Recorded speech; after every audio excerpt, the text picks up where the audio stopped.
Okay, we're live. Right, hi guys, it's Nick and we're here with our regular Thursday hangout. Hope you're all well. We do have a special guest who hopefully will be appearing soon. We've sent an invite across. We're having slight technical issues.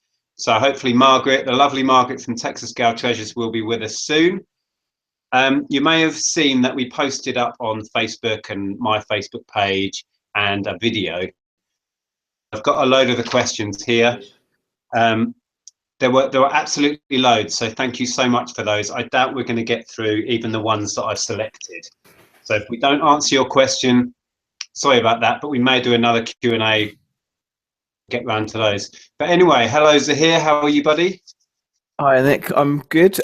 Just trying to get myself sorted. I hope we're not doing that listing challenge this week because I can't remember what I listed or anything at all. Hello, Margaret's coming. Margaret said, hello Margaret, how are you? You started without me. Oh yeah, we did. We're straight in live. We just went for it. We've only been live for about 30 seconds. You didn't miss a thing. How's it going? Yeah, we're good. We were just saying hello, really. So yeah, I'm fine. How are you? You've been rushing around picking up your kids, is that right? Yes, I have. Yeah, that's just about it.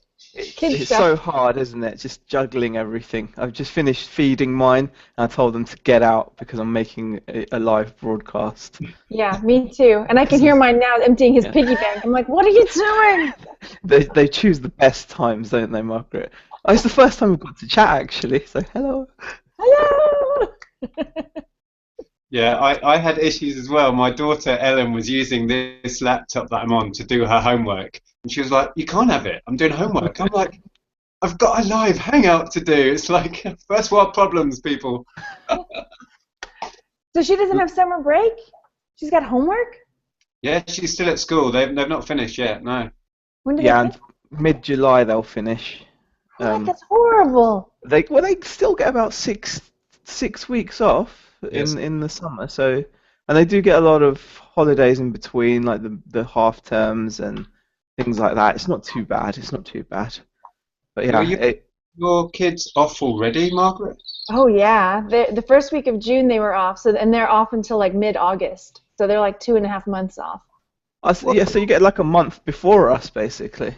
Yeah. Because ours will go off in July, and then they won't be back till September. Yeah. Yeah, because I remember I worked on one of the kids' summer camps over in the US, and that was a long period of time that the kids had there. So. Yeah. Yeah. Okay, well, shall we dip into these questions? Because as you guys know, I asked, the Facebook world for questions, and we have quite a few. So we'll tap into these and see where we go. Okay, I'll start with this one. A lady called Sue Lewis has asked, are you finding car boot sale prices, or for Margaret, I guess, garage sale prices, have significantly increased? People seem to be asking silly prices. A used pair of Dr. Martens, for example, £25, insanity, says Sue. So I'll throw that over to you, Margaret. Have you found that you've seen prices going up? Not really. I mean, there are always going to be certain garage salers that do have higher prices, but it's just based on the person. That's funny because I just got some docs not long ago for like $2. Wow. Yeah. I think that's quite an interesting point, Margaret, actually. Like, I've heard, I think it was Bonafide Hustler and stuff, they talk about this as well, that when you guys go to garage sales, do you kind of try to judge whether the garage saler is a clearance person, that they're just trying to get rid of their rubbish, or are they someone that does garage sales every weekend? And so you can judge, can't you, like, whether the kind of prices you're going to get, is that right? Yeah, pretty much. And I'll kind of, as I'm looking around, listen to the way they're talking to the other people and see how they, take to people trying to negotiate with them. And if they're really grumpy about it, then I'm just like, I can't believe that. Can you believe they would do that? Will you give me a deal? Well, it's kind of similar here, really, in that sense, isn't it, Nick? When you walk through the boot fairs, you're going to have the people that have got their stalls there every weekend. Yeah, we all hunt the stalls that you can kind of tell the ones that family having a massive clear out, and you make a beeline for those, and you can tell the people that are part-time dealers or do it, as a part-time second income and are there every week. You can kind of spot those stalls a mile off, and you kind of avoid those. But going back to the question, I've been doing this a very long time. I've been boot sailing since the late 90s, and obviously eBay was in its infancy then, and you never heard anybody mention eBay at a car boot sale. Not until kind of the the early noughties would that word even crop up. But these days, I will hear eBay mentioned perhaps 10 times in a day. The sellers will mention it, the buyers will say, oh, you can get that much on eBay. The sellers will say, this goes for 20 quid on eBay. So I think prices have naturally risen a bit because people are aware and people use eBay to find out how much things are worth. So I've certainly seen that. I guess you get that in America as well with eBay? So, yeah, sometimes we do. Or sometimes even in thrift stores, they'll have a tag on there that says on eBay going for blah, blah, blah. But you said the early naughties? Is that what you said? Yeah. What is that? Well, like 2000s with the noughts. We call the 2000 to 2010 the noughties. Do you not have that? No. Yeah, they're the noughties. The naughties? No, we don't. I like it though. What do you call that? What do you call that decade? The early 2000s. Oh. What else would you call it? The noughties, of course. Yeah, I'm with Nick on this one. It's the noughties, definitely. I'm going to refer to it as the naughties and see how. What you're obviously not doing, Margaret, is you're not watching all those late night TV shows on the music channels where they do the top 40 Britpop songs or the top 40 pop songs of the early noughties. They make this range of shows. They're absolutely terrible, and they get like the worst comedians, the ones that don't get on any other TV show, to talk about the songs in between the songs. And they do it for all the decades, don't they? And you can sit there, and it's like car crash TV. You just sit there and just watch it happening in front of you. So yeah, that's where I heard the noughties from originally. Because that sounds like it's not fully naughty yet, but you're getting ready to be fully naughty. Like it's the early naughties, like before you've had too many drinks. Yeah, it's the late night noughties. They're the ones you have to watch out for. Okay, cool. So let's move on. Let's find something else. I should be more organised. Hold on. Do any of you? This was from reseller Robert.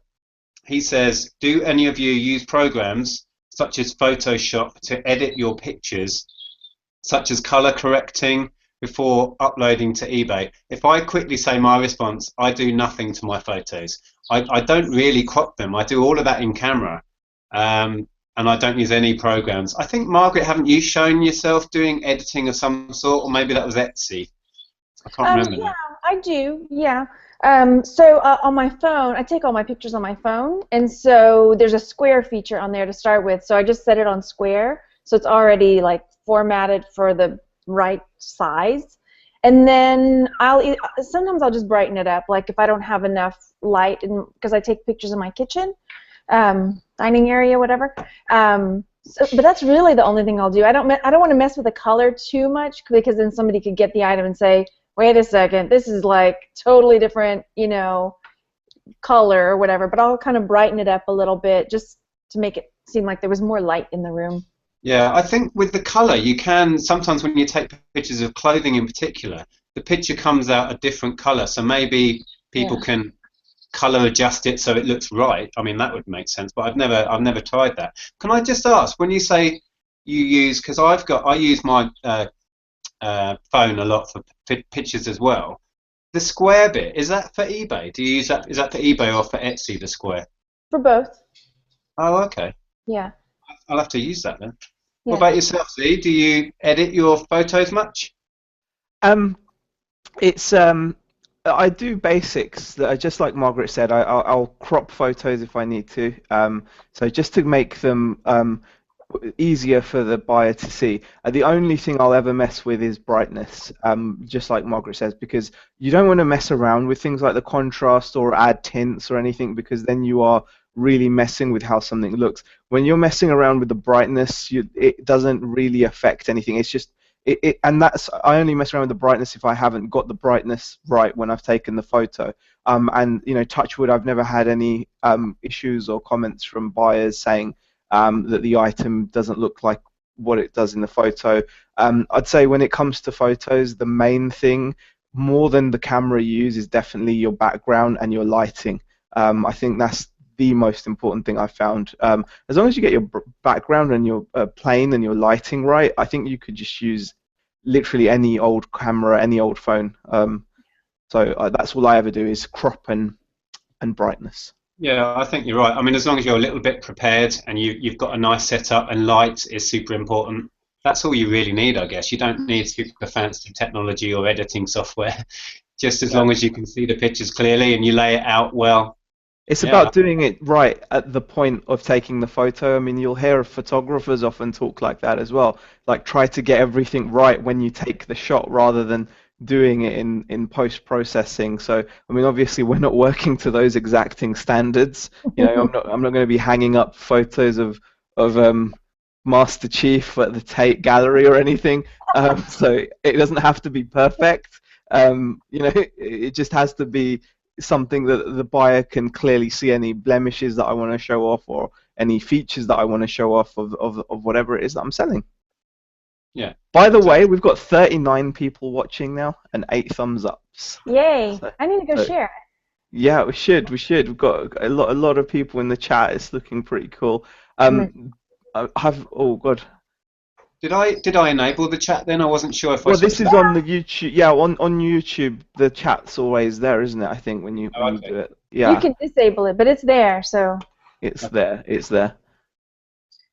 Right. Yeah. Ben's asking. Ben Fitzpatrick is asking who this guest is.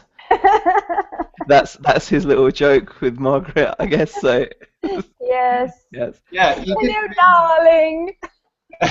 We've even got a topical question. I don't know whether we can fit this in or not. Scott Reed has asked, how do you guys think that staying in Europe will benefit a reseller? I'll put that to you, Nick. You're the experienced one. I don't know. It's more a case of how leaving will affect us, I think, that I would be even slightly concerned about. But I don't think it's going to... I mean, you've got to ask yourself, how many items do you sell to Europe? If a lot of your items go to Europe, then you may have to think, will there be any tariffs or something? I mean, I don't think it's going to affect it at all, to be honest. Not on the level that I sell, anyway. There are some issues potentially with Amazon because I sell through Amazon FBA, and that's all set up to sell to Europe. So we may have to go through a few more loopholes, sort out some paperwork if things change. But I doubt it will affect it much, to be honest. I have bigger things to worry about than all of that, to be quite honest. Yeah, definitely. Oh, it's up to 45 now, by the way. 45 and 12. I'll just give a tally every now and then because it's going up. It's like. Welcome everybody who's watching, by the way. And we're going to try and beat our like bashing total. I can't remember what our record was. So bash the like button somewhere just below here. There's a little thumbs up thing. Can you all click that and we'll see what we can get to. Anyway, I'll move on to another question. I thought this was a good one. This was Laura Harrison, and she says, do you guys buy for yourself or family at car boot sales or garage sales for Margaret? Or do you do business items? I get easily distracted buying things for my own children. So Margaret? I do, yes. I buy, I make sure no one's listening over there, but I save up all year for like Christmas and things like that, that I find for stocking stuffers and, gifts of that nature. So I do have a stockpile that I pick up throughout the year for that. And then sometimes, I'll find things for me like clothes but I don't really look at the clothes very often, so yeah. So here? Yeah, I mean, I think not me personally. When I go to boot fairs, I'm pretty ruthless, but I think when Rebecca's with me, she's always picking up things for the girls, and the girls know not to bother asking me because I'll just ignore it. So they go to their mum and they'll ask Rebecca for whatever anything they might be interested in, and we pick up lots of things. So yeah, it's a great place to shop. I mean, unless you like paying retail, but I'm not someone that enjoys paying retail, so it's yeah, it really puts you in a weird headspace, doesn't it, Margaret? Like you don't want to you walk around the shops just to point at the price tags, going, what? Like, Yes, this happened this weekend because I never shop for clothes, and so I went to the department store. I went to Macy's, and there was a tank top for $69, and I was just like, what? just couldn't compute. You can't. Yeah. Completely. Yeah, I do buy a lot of things for my little nieces because it's irresistible. I mean, you guys will know, you see toys and games everywhere at boot sales and garage sales, and I'm constantly picking up things and books. I love books, and I find it hard to resist a gorgeous kid's book. So I'm constantly picking up stuff like that, and for my nephew as well.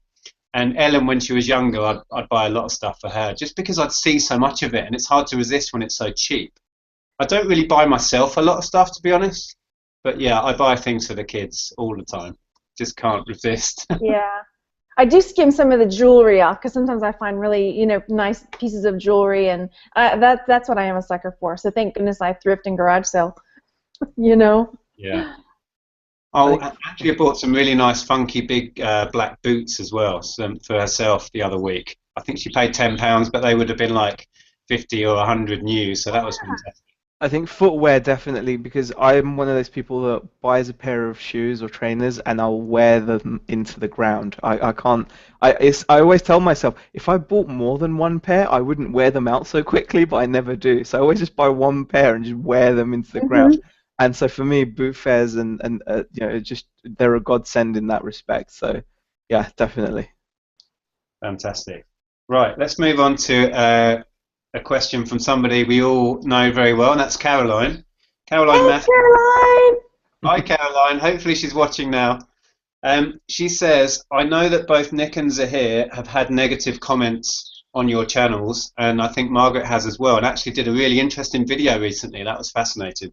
And it interests me that you both react to them very differently. Can you talk about it, and how negative feedback on your videos in general affects you and how you deal with it? Yeah, it's an interesting one. I don't have problems with people having an opinion or disagreeing with how I do something. In fact, I invite that. I always say I don't know everything. A lot of what I say and do may not be how other people would choose to do things, and please tell me if you disagree. I'm 100% up for people disagreeing with myself and what I do. With me, it crosses the line when it becomes personal and it becomes attacking. When I released the video about us doing the BBC thing with Caroline and Ken, we had a lot of what I would call real trolling, abuse, and even threatening things. And that's where I draw the line, when it becomes personal and it goes beyond having an opinion. We all have opinions. You don't have to be aggressive and threatening with it. You know what I mean? So, and when I get those, I block and ban. I'm not even entertaining people like that. So, Zahir, what would your views be on that? I understand what you're saying in regards to not tolerating personal attacks, but I suppose because my other channel, when I was doing YouTube before the reselling, it was very games orientated, and it still is, and technology. Like I love building gaming PCs, and I do videos about my keyboard or about my mouse. And the thing is, people in that realm are they're probably childish. Some of them are just going to be kids anyway. Some of them are going to be adults that have got the mentality of kids. And I used to get, and I still get, some really nasty messages and comments about how terrible I am, like how terrible the review is, or how I don't know what I'm talking about, etc. And I suppose over time, I almost find it amusing. I actually, that's why I'm not ever that keen on blocking people with ridiculous views. But on the other side of it, I can see that by leaving them to leave comments on your channel, all you do is you you attract more of the same idiotic people, don't you? So you'll often find that they'll have there'll be one idiot making an idiotic comment, and magically through the powers of attraction, he'll, from the far reaches of the internet, attract other equally idiotic people, and they'll have this little idiot conversation with each other. And It happened today. Yes. So there is a negative side to allowing them to air their views, but on the other side, like I said, I do find it amusing, and I almost feel that the majority of people can see how idiotic these conversations are, and you'll find that they almost insulate themselves from the rest of the comments and the rest of the subscribers. So in a way, I kind of like to let them get on with it, although I can see your point, Nick, that sometimes when they're very persistent, it can, they can create like a little legion of idiots, and be stupid together in unison. What's their sigil? That's what I want to know. So Margaret, you said you had some issues recently or today even. Oh, hang on, Monty's. Yeah. For the most part, I just ignore, because I try to comment on everybody. Like, when I feel like if somebody takes the time to watch my video and leave a comment, I like to respond to them, even if it's just a smiley face or a thank you or something like that. But if I have somebody who's hateful, usually I just ignore it. Well, I had one today I've never seen comments on any of my videos before, like just slamming one of my videos, and then suddenly there were 2 other people who I've never seen before sort of defending me, but then I started thinking, I bet it's the same guy. And I think he's got crazy 3 accounts, and I don't know, this is what's going on in my head anyway. So they're like, oh, thanks for looking at my channel, and I mean, just like you said, this little whirlwind amongst themselves of random people I've never seen or heard of before. I finally deleted it because then they started saying, F this and F that, and I was just like, oh my gosh. Margaret, you gave me the idea in my head of some guy sitting with 10 screens in front of him with different accounts just typing in horrible things on each. You know they do. You know there's somebody out there doing that. Because one guy, the main one was bashing it, and then the next guy came along and was like, well, I just looked at your channel and I saw blah blah blah on your channel, and then number 1 guy comes back again, thanks so much for looking at my channel and giving me some views, and then random number 3 guy comes along, oh my gosh, what's happening? Laws of attraction it works both ways. It works for idiots too, people, so that's all you can say. That video I mentioned, Margaret, that you did when you had people basically saying, stop being so daft and silly on your channel. Oh, yeah. Which I found just mind-blowing, because I genuinely love watching your videos, and a big part of the reason is because you are so irreverent and daft, and that just makes it so much more fun to watch for me. There's a lot of great content and information, but it's not all about that. And the fact that these people think they can come onto your channel, which is your own little world that you create, and have a go at you for that reason just dumbfounded me. It really did.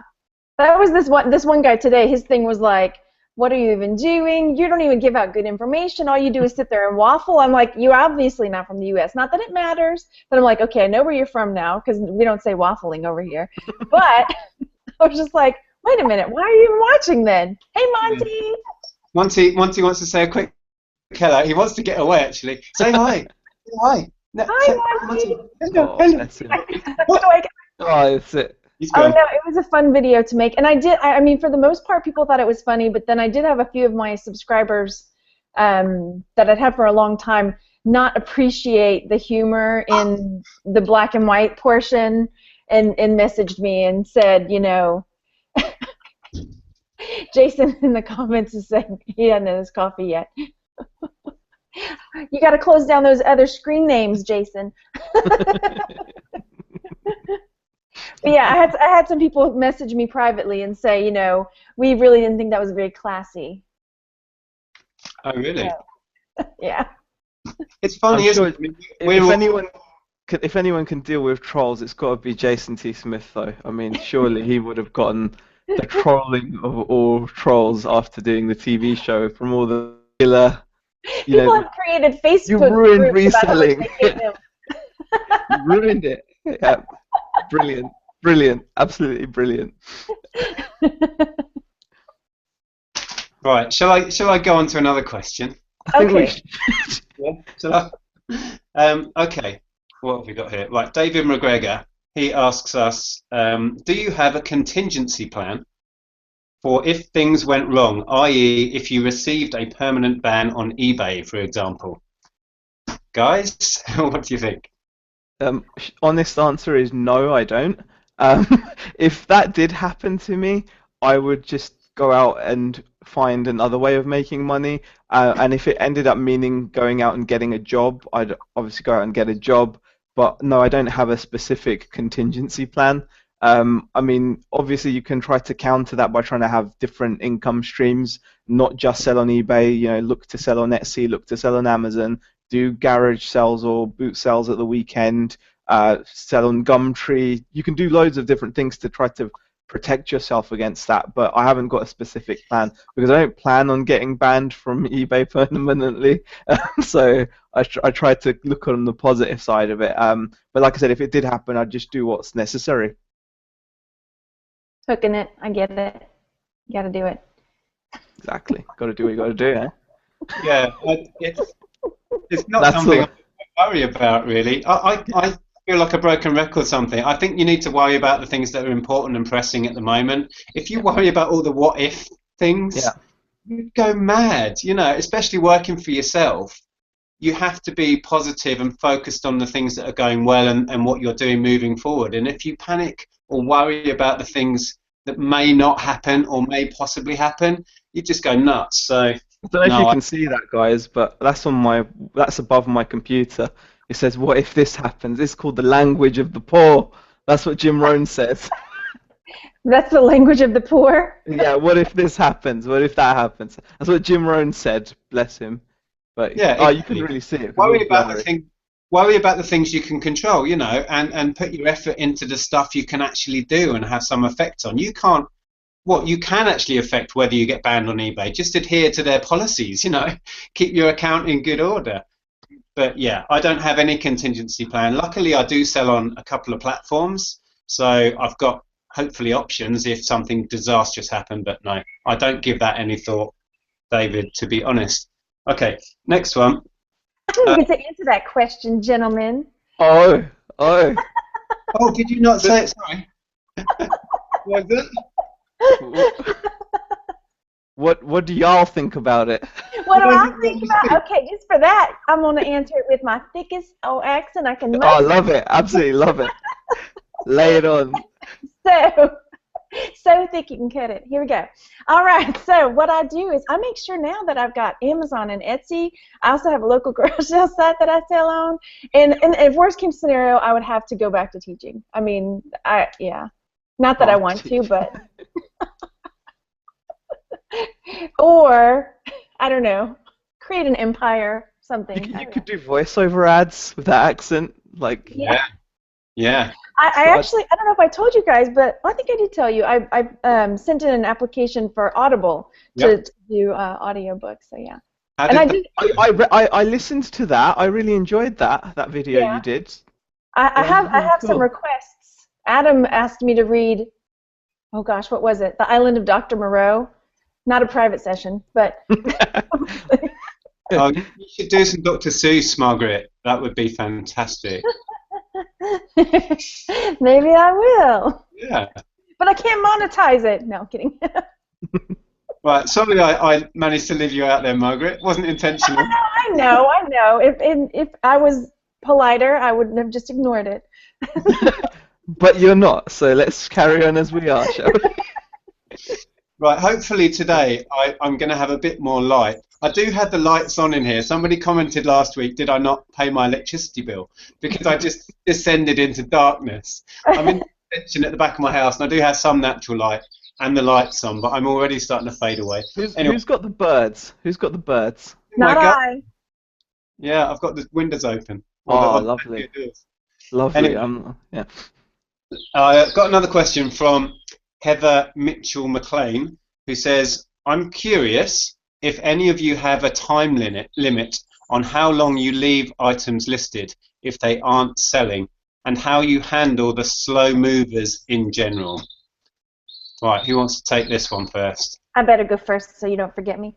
Yeah, go for it. I usually just leave it forever. There. You just leave it forever, that's it.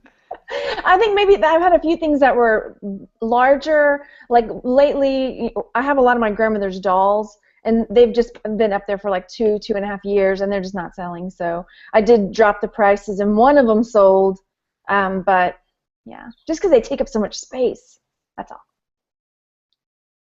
Cool. So here, what about yourself? I don't have a system. So much like Margaret, I think it's if I notice something's been hanging around for a while, then I may tinker with the price, like drop the price a bit, maybe put it on best offer or something. But I don't have like an actual system, unless it is a giant item that's in my face that is bothering me being around. If it's like a small item, I'll just relist it because with especially now having the middle store category, you get a certain amount of free listings. I think it's 1,200, and it only costs 4 pence to relist an item, even if you go over it. I just think it's worth just relisting the item until it sells. Excuse me. So, actually, God bless you. Saying that, that's your hay fever kicking in, isn't it, Nick? Yeah, I need to Oh. sneeze. I feel like I'm going to sneeze any minute. Do If I it. disappear, I might be sneezing somewhere. Okay. I mean, one thing I would say, however, is I do still have the remnants of my early reselling purchases. Like, I still have some really crap items on my shop that I almost don't take down out of some weird kind of attachment to them because I bought them as so I just leave them there, even though it's bad business, and I wouldn't recommend that you do it. I've got some really naff items up that if they sell, I'll be surprised. Anyway. It could be the glue You that's need to holding go, you everything need to go. together, right? Watch, if you take them down, that they're like your good luck charm that have been. Yeah, exactly. And every now and then, doesn't something surprise you that the thing that you think would never sell? I actually had that today. I had something that's been listed for ages and it sold, and I'd almost given up hope. So it happens. Yeah, for sure. He's Okay. gone. It's gone. He has a lot of questions, doesn't he? I'll tell you what. Actually, what I could. Sorry. I've just had the most peculiar message. I've got to talk about this. This has been bothering me. I had a guy message me from Armenia asking me if I would ship a PlayStation controller to him for free, via economy shipping. So I said, no, I won't do that. You have to pay for shipping, especially because it's going abroad. And he's just messaged me back now, and he's asking, can't I check at the post office if they can ship it for free via economy class shipping? They're not a charity, are they? I don't think I can just go there. Look, this guy really wants this PlayStation controller. He lives in Armenia. Can you cut him a break? They're not going to say, yeah, okay, we'll send it for free, are they? Well, I don't know. They can tell him in person what you might be thinking. That's just weird. People's heads. I don't know. I mean, the fact that he asked me once was weird enough, and then I said to him, no, I'm not going to give you free shipping to Armenia, and for him to then follow up with another request, like, can't I just check at the post office, whether they'll just do economy shipping to Armenia? I've had quite a few messages here on my haul videos where people just message me and say, can you send me that particular Nerf gun because I want one?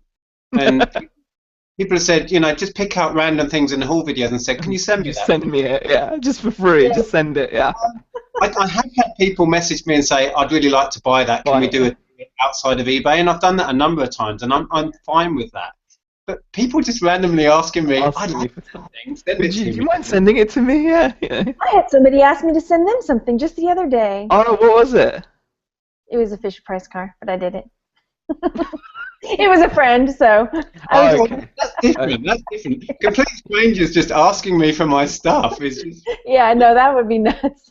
I don't know. Maybe they just have a shortage of PlayStation controllers in Armenia, and this guy's desperately trying to finish Spyro the Dragon. And I'm his last hope, I think. But I bet if you did it though, he'd then claim it never turned up, and probably, yeah. He had an R2-D2 that was like, help me, Zahir Malik, you're my only hope. Yeah.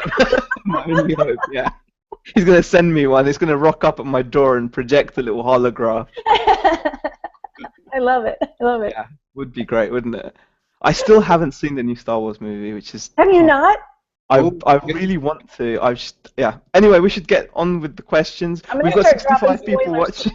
Going back to Heather's question, I basically list my stuff 30 days. When I relist them, I will assess it then. Quite often I will go in and see how many views it had, what sort of interest there is, check my competition again sometimes, and then adjust the price if necessary. But I've recently just sold some postcards that have been on for nearly 2 years, and I know people have different approaches, and we always refer to Ken because he's kind of in a different league seller wise with numbers and stuff, and he just leaves his stuff, and the way he looks at it is everything will sell eventually. So that's one way of doing it, just leave it, on the shelf. But I try and assess them once a month and adjust it if I need to.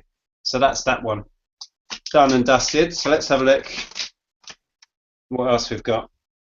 Right, this is an interesting question that we've kind of touched on before, and I think we have differing views on this. I think the name was Cheeky Mr. X. He asked, yeah, what level of stock or listings would you recommend having to make a full-time income from reselling? So is there an answer to that? I don't think there is. Well, I'll give my views. I don't think there is a set amount of listings that you need to be able to earn a living. You could have 1,000 listings of absolute rubbish that aren't going to sell. Doesn't mean you can earn a living from it. I think also you could have a handful of listings of really popular products that you can source day in, day out, and you could earn a living off a handful of listings. It's, and everything in between works if you can make it work for yourself. What I'm trying to say is I don't think there's a formula to this at all, and you just have to find out what works with what you can get hold of and what your style of selling is, whether you are kind of turn and burn or a sit on the shelf and wait for 2 years kind of person. So I don't think there's a formula. What about yourselves? Yeah, I agree. I mean, I could have 3,000 Digimon cards on my account and not make a dime off of them. I'm getting a little echo in my ear. But yeah, or having things that are long term or short term. I do a mix. So I've got things that I know will sit forever, and then like I've picked up some face creams that I know are going to sell pretty quickly. So it's just sort of a mix for me. Yeah, I think there's no arbitrary number you can pick out. I suppose you can't just say, oh, you need to get to 1,000. But I think. To hear your sound's gone crackly again like last time. Oh, okay. Let me just change that. This is a weekly occurrence now. It is, yeah. It's crackly about halfway through every week. How's that? Is that better now? Yeah.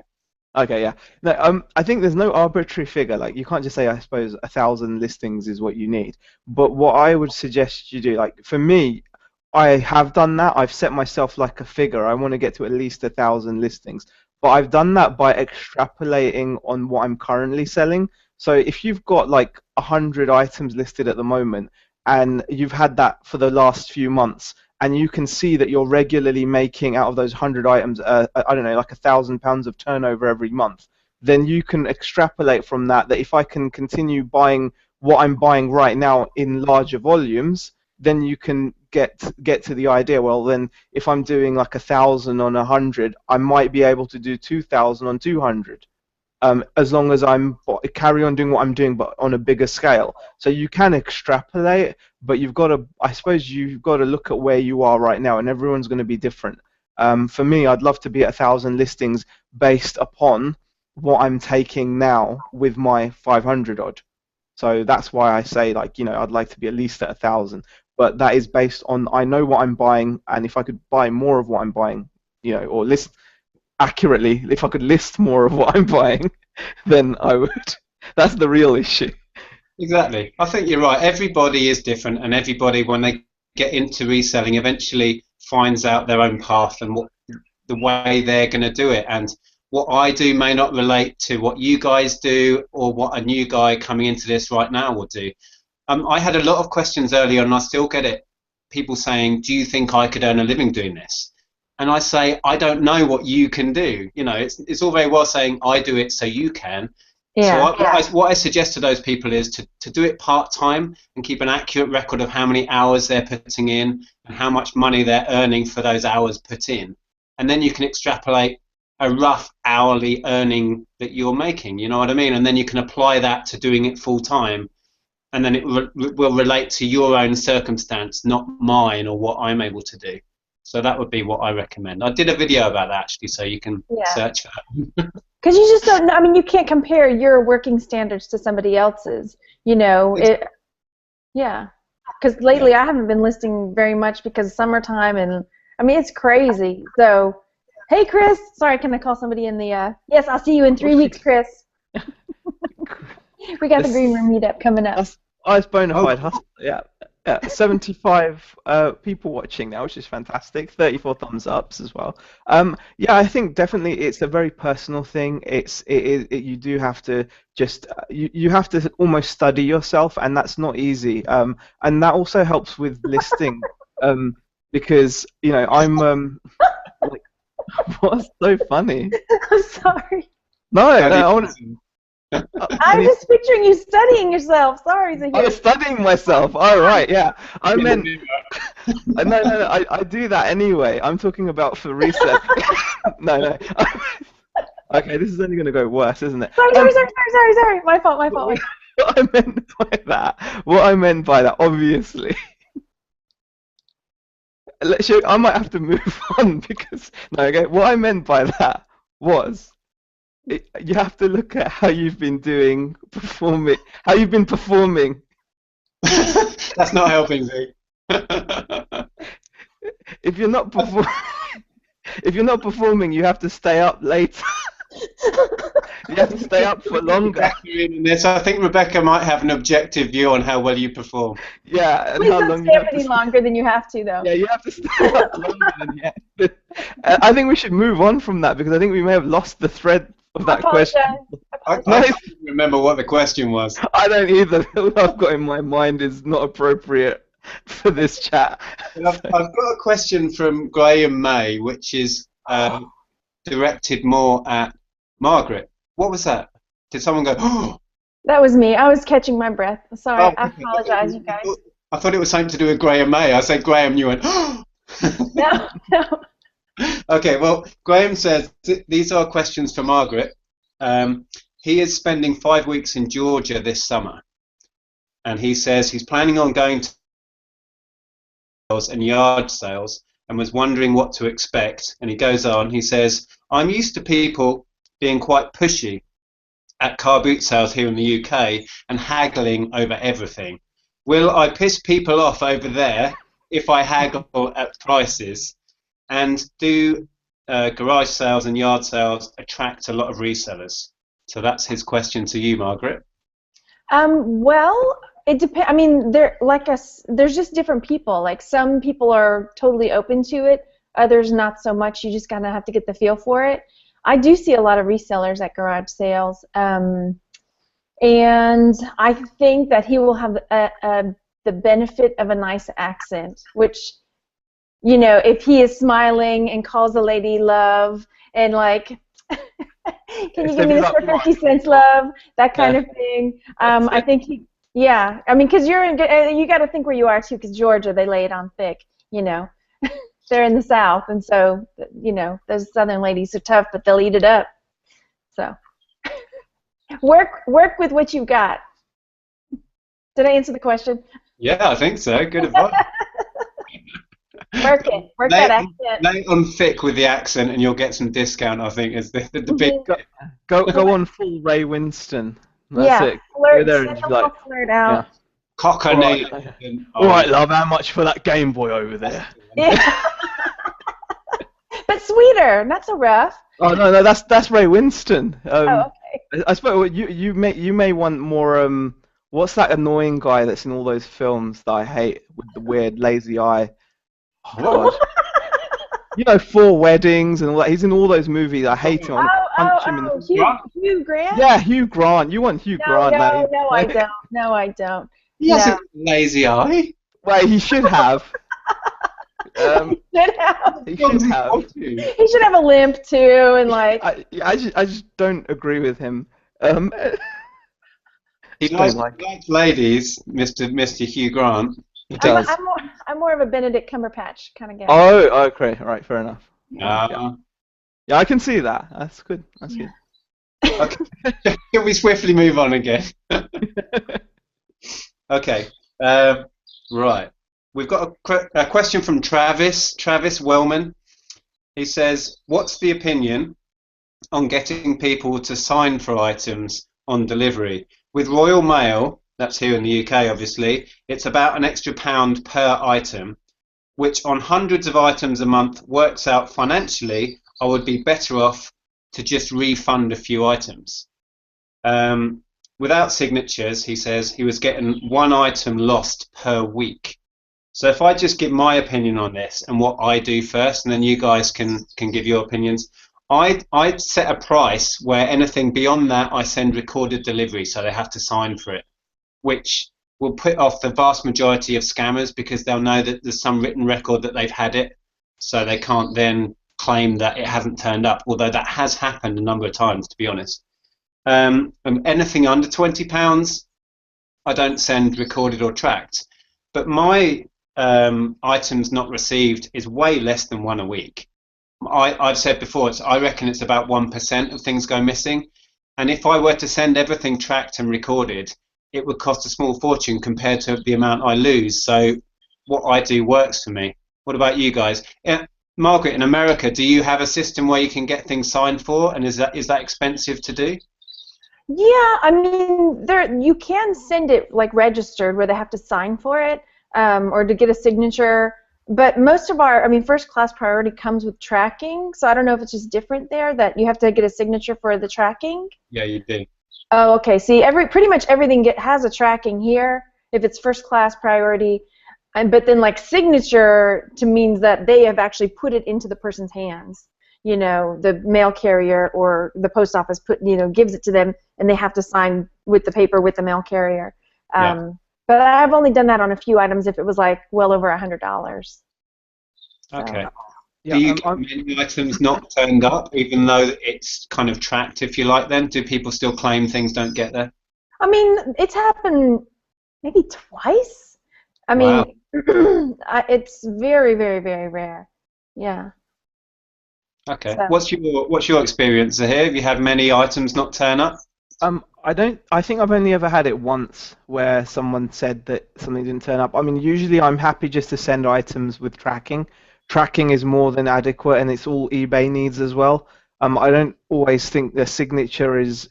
I mean, sometimes even when you send stuff via Royal Mail, that's meant to be signed for, I've had stuff delivered to me and just left in my porch anyway by the postman. Standard Royal Mail isn't tracked, so you have No, to pay. no. Like I've received items that are meant to be signed for, and they've just been left in my porch down. I don't know how it is where you are, but like it doesn't seem to make much of a difference here for me. Like, so I don't really bother with signatures. I just use tracking. So as long as it's got tracking on it, I'm happy. But what's that? Hermes, do you mean? Because what I'm saying is to get tracking with Royal Mail, you have to pay the extra £1 or so, don't you? There is no tracking on standard stuff.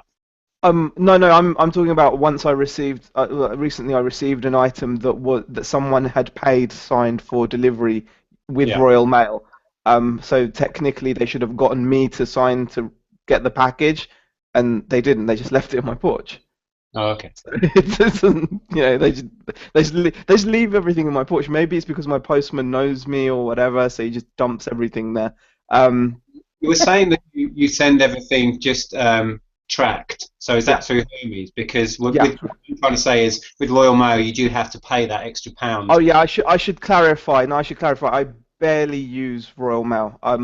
I think I only use Royal Mail for large letter items. And to be honest, what I found is most deliveries have gone fine. I think I've got like a 0.0 something probably percent of returns. I don't know. Returns barely ever happen. Saying that, I did have a tracked item recently that the guy said he didn't receive. I could have gone via eBay. I rang eBay and checked with them, and they said I could have asked him to open a case to say that he hadn't received the item, and the case would have been closed in my favor because it was like a 30-odd-pound remote control. But I trusted the guy for some reason. I just went with my gut and I refunded him anyway. So that's up to you.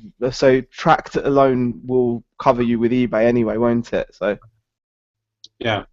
So guys, going back to the original question from Travis, I think he was having one item a week going missing. I think something's right there. Yeah, that's really high. Yeah, because from my experience, because perhaps 1% will be claimed that it didn't turn up, that wasn't sent, tracked, or recorded, I just swallow that. You know what I mean? That's perfectly acceptable cost of business to me. But with the numbers that Travis is talking about, yeah, he needs to rethink what he's doing somehow. Anyway, so that's what we think. Are we done with that one? Has anyone got anything else to say before I move on? No. Okay. Right, let me see what we've actually done and what I've got left. I basically picked out what I thought would be the more interesting questions. Blah, blah, blah. We've done that. Have we had any questions in the chat, Zahir? Have you seen it? There's been loads. I've just... I'm sure there's been lots. Yeah, there's a lot of chat going on.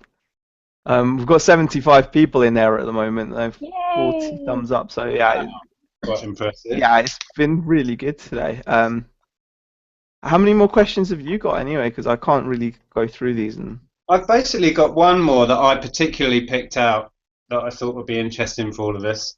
Yeah. This one is more. It's not so much about reselling, more about YouTube again.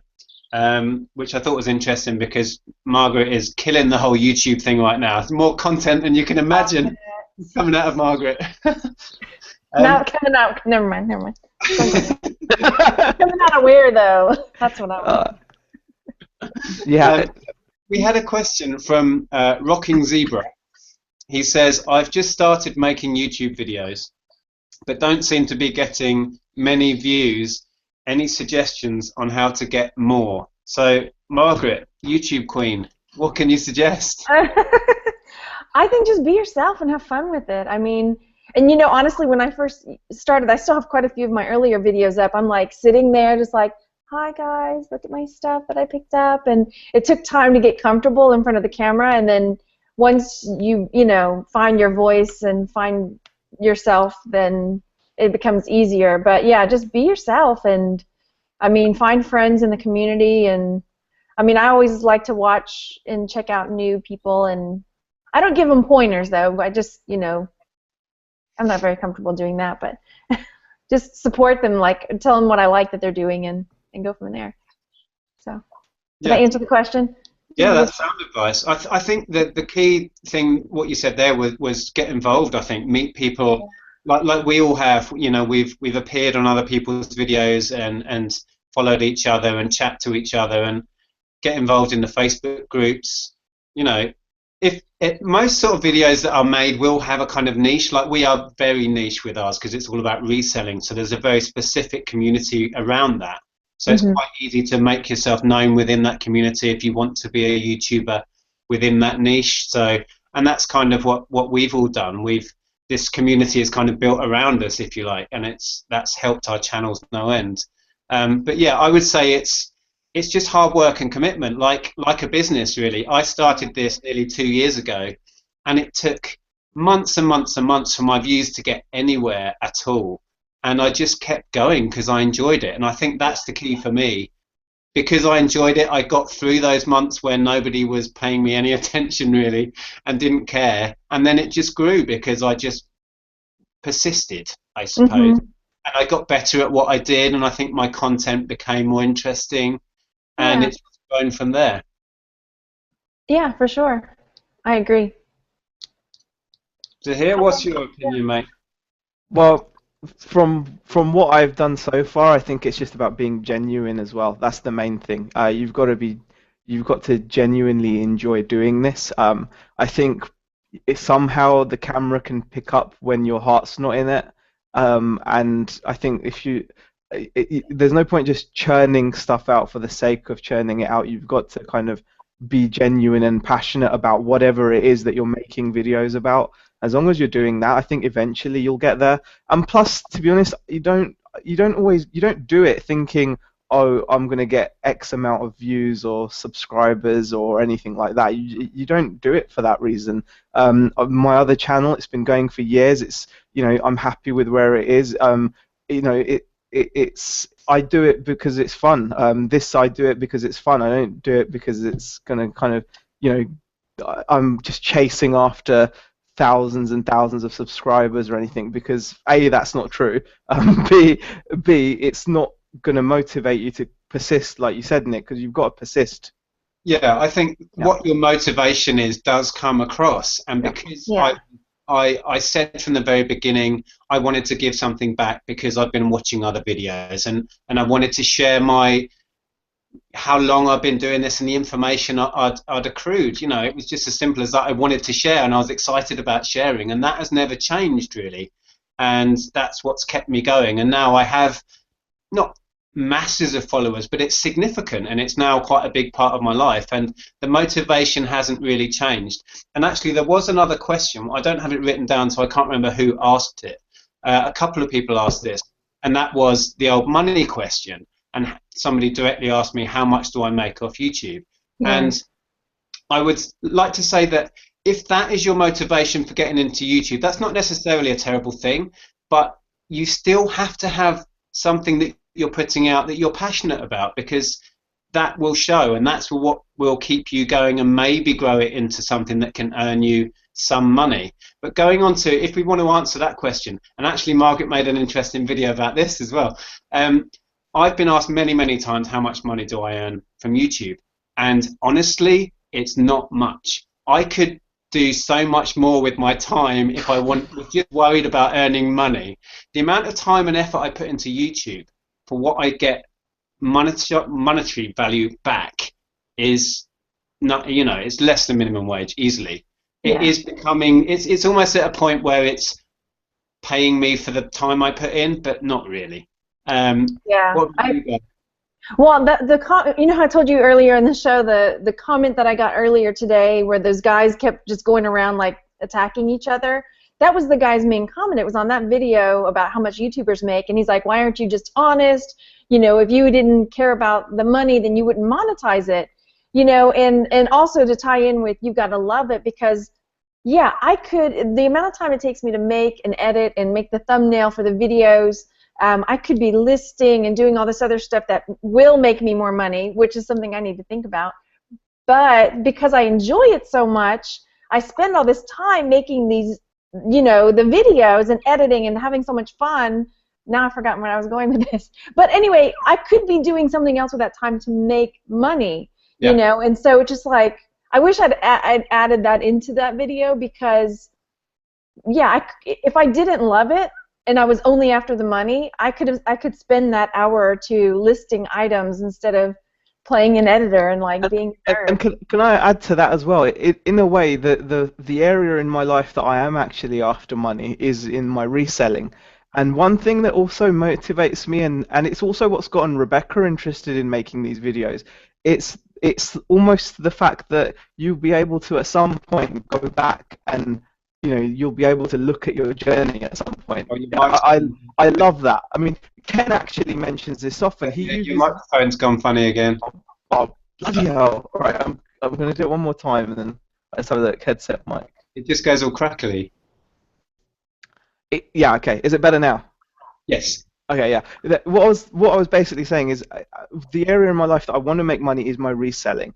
And in a way, the YouTube videos, what motivates me also to make them is that I get to look back at these and look back on my progress. And it's also what's gotten Rebecca interested in making these with me, is that you will be able to look back hopefully one day, and we'll be able to see how we've progressed as resellers. It's almost like a video diary. I mean, I've also heard Ken Chapman say many times as well on his videos that he uses his weekly sales report so he can actually go back and see what he did the same time the previous year. So, you know, one area that, you know, we do want to make money is our reselling, and I think that does help me.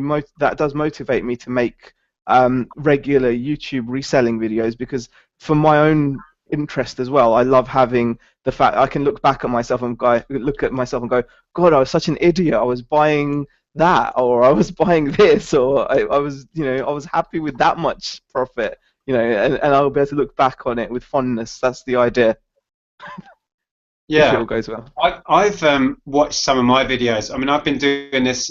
I'm not far off a couple of years of making videos, and I've already seen just that really. Some of the videos I made in the earlier days, I'm selling stuff that I don't even pick up anymore. Partly because there wasn't as much money as I thought there was in it, and partly because I've just moved on to other things. But it is fascinating to watch your own journey progress. Yeah, definitely. But to answer the general question about money, with our channels on our level, I mean, I think I've got 8,000 subs, and Margaret, you're on like 4,000 or 5,000. Is that right? Yeah. Something like that. Mm-hmm. And Z something similar. So it's at that level, a YouTube channel is not making any significant money, I think, is the general answer. I think to earn a living from it, you need hundreds of thousands of subscribers, because per ad revenue is just insignificant. It's tiny, tiny. So yeah.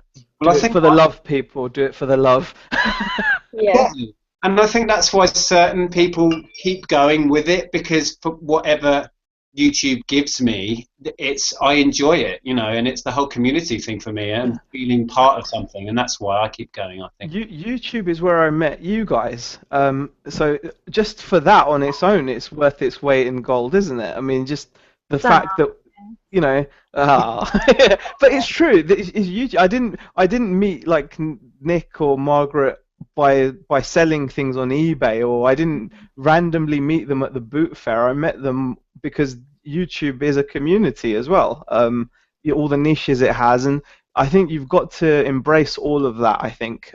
So, you know. And that's why I started on YouTube, because I couldn't talk to anybody about, when I talked to people about what I was doing reselling, it wasn't, I mean, most of the people that I knew didn't even know that was a thing, and they would look at me like I was bananas, you know? And so I'm like, I got to talk to somebody about this, so I just started making videos. I'll talk to myself.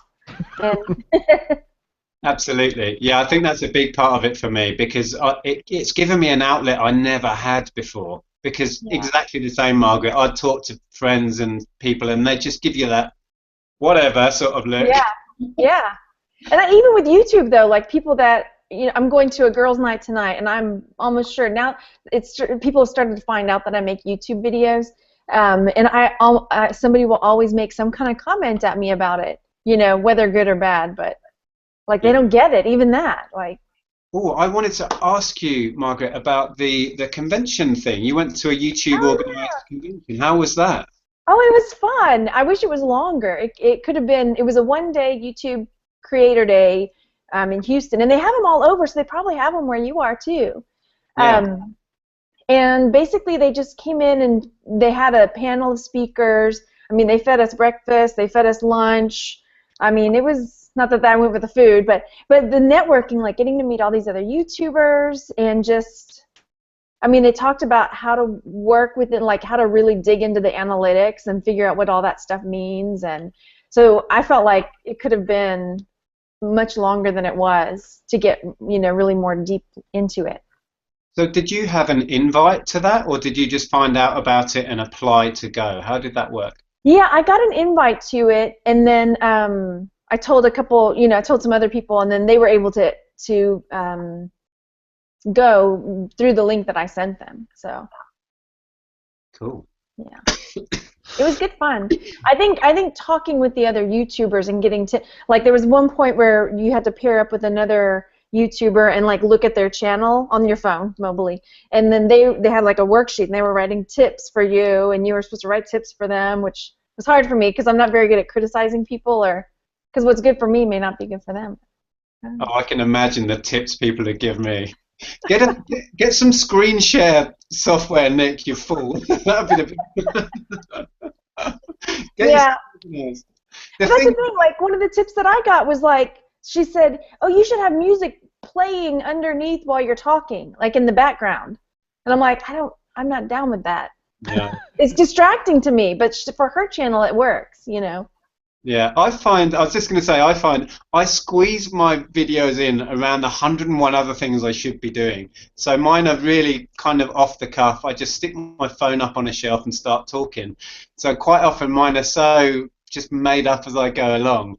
And I don't know, I kind of like that as well. That's kind of my style, and it's kind of completely. I love just, there's nothing better than literally starting the camera and just starting to talk. That's it. That's how I like to do it. And I can just ramble on, as you guys know. I just ramble on and on and on and on, and that's it. And then after about 10 minutes, I think that should be enough rambling. And then that's normally where I end the edit, and that's about it. So.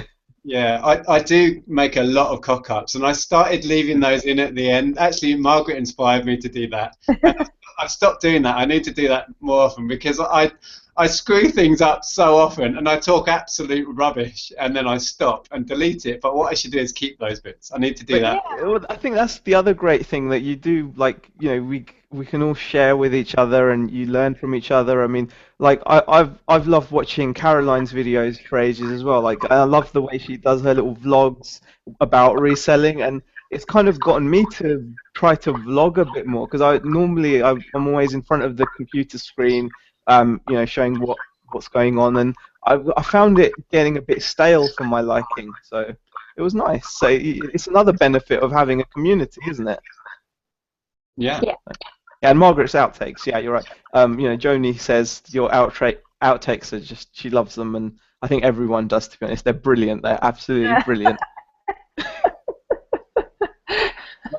Have we got any questions? Because the questions I picked out from our viewers and that I've kind of done the ones I'd selected, and I can't really go into it at the moment and pick out any more. So have we had any in the live chat?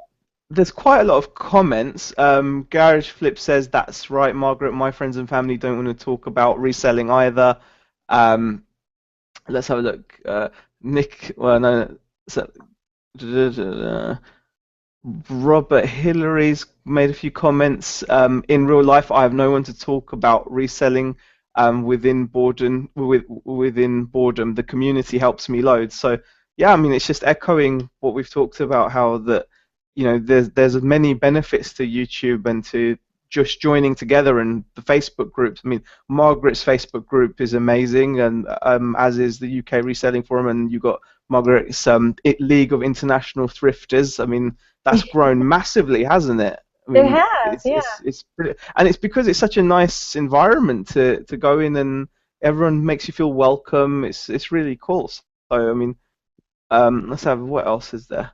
I mean, it's difficult to go through all of these. So, I mean, I don't know how long we've been. We've been going we're 7:20 now, so. Blimey. Okay. Yeah, exactly. We've been going for a fair amount of time. Okay. Well, we'll slowly wind it up then. I just thought I'd ask both of you, how are things going? I know, Margaret, you must be busy with your kids now, so that must put a whole new spin on your reselling. Yeah, I mean, and they're just home all the time now. Home. So it makes it really hard. Yeah. What age are your boys? Is it 2 boys? Is that right? I have 2 boys. Yeah, he's turning 6. We're having his party this weekend, and then the other is 8. So they're about 2 years apart. So. Wow. I bet they're painful. A lot of work. Yeah, they are. I mean, they're great, but they do get in, and they're boys, so they're like battling each other, roughhousing. And my husband keeps telling me it's good for them, and it drives me bananas. So, but it's hard for me to get any of that kind of work done with them. And as you guys may know, my mom had those. They ended up being seizures, and so she can't drive. So, I've been doing a lot of that, driving her places. So it's really, I mean, you do what you got to do, but I haven't figured out how to restructure my day so that I can get my reselling stuff done and my YouTube stuff done. And but Margaret, that shows the flexibility of it, though, doesn't it? Yeah. It does also show the flexibility of reselling, because it means that you've got so many different things going on. I mean, yeah, you've got to figure out how you're going to structure your day, like you said, but the fact that you've got that option, I mean, if you were just in a regular job, you'd have a lot more difficulty in trying to arrange these things. So stressful. Oh yeah, definitely. How is your mum anyway, Margaret? Is she okay now? She's doing well. Yeah, she's on like a seizure medicine. It turned out to be not stroke per se, but more of a seizure type situation that mimicked a stroke. Okay. So they put her on a seizure medicine, and she still has about a month more where she can't drive before they take the restriction off. So they said, like, anytime she has an episode, it's like 3 months. You can't drive. So She's doing well. She's at a quilting retreat. I had to drive her, or had to, but I drove her to a quilting retreat, and she comes home tomorrow. I really enjoyed that video with you and your mum. Oh yeah. She was adorable in that. She really was. She's pretty shy, so I was surprised she came on. I mean, she's the typical epitome, picture book librarian. She was a librarian, and she's just really soft-spoken and quiet and Okay, so bookworm. where do you get your love of books from then? Yeah. My grandmother was an English professor. My mom was a librarian. Wow. So I couldn't not. And yourselves are here. How are preparations going for the impending move? As disorganized as everything else I do, so that's probably about as accurate. Yeah, we are definitely going, so that's the only thing that's certain. Other than that, it's just I've got a lot to think about. The part of the problem is Rebecca's got to work out her notice, and doing this all on my own is really difficult. So I just have to figure out ways of just starting to clear out all the clutter in the house, just get rid of everything that I need to, so that we can be as kind of ready and prepared to go when the time comes. I've started looking for places, so just a matter of time now before I find somewhere that's the right place. We've got a little bit of a difficulty as well that we've got 2 cats, and we really don't want to obviously have to kind of compromise that, because a lot of rental places, they don't like pets, so that makes things a little bit more difficult, but I'm hoping we'll find somewhere. So Which part of the country are you moving to? I'm going to hopefully go to either Lancashire, or there's still a possibility of Yorkshire, depending on what I end up finding, because like I said, we've got no ties up there anyway. And then it just comes down to, I've seen some properties, like I saw a property in the area that I wanted today. I rung up, and unfortunately the landlord was specific about no pets. So it was in the perfect area. It was right by Hixie, but that's a bad idea. It's not a bad idea. Y'all just get into trouble if you go over there. No, he says he's a good guy. I believe him. What? He may be a good guy, but he's trouble. No. Yeah, so he would lead you right astray, here. I'm sure. Is Rebecca listening? Yeah, but that's the thing. I mean, unfortunately, everything was right, but no pets. So I can't really face getting rid of the cats. Just not going to happen. No. So. Okay, well, you can probably do some really interesting vlogs when you move as well, and show us how it all works out. Definitely, yeah. I look forward to doing a bit more of that. I mean, Rebecca's definitely getting more into this now, because she's realizing that she's not going to be working for someone. I think she's going through a real different stage, because I mean, obviously, leaving your job can be quite stressful. Moving can be quite stressful. But then not knowing what your next paycheck's going to be, that's something we all have to get used to, I think. And I'll help her get through that as much as I can, but that's something she's going to have to kind of get through as well. Yeah, it's a big step. Yeah, it's just a mental, yeah. Absolutely. I mean, people say that moving house is one of the most stressful things you can do anyway. So when you add that onto, we don't actually know how we're going to earn a living. Yeah. So you could always, I'm sure. They allow pets in Texas. Do they? Well, you haven't sent me the green card yet. I was waiting. All right. Is There's a lottery, I think. There's a lottery. There's a lottery. Okay. Right, well, I think we should wrap that up there. I think I'm slowly disappearing into blackness anyway. Again.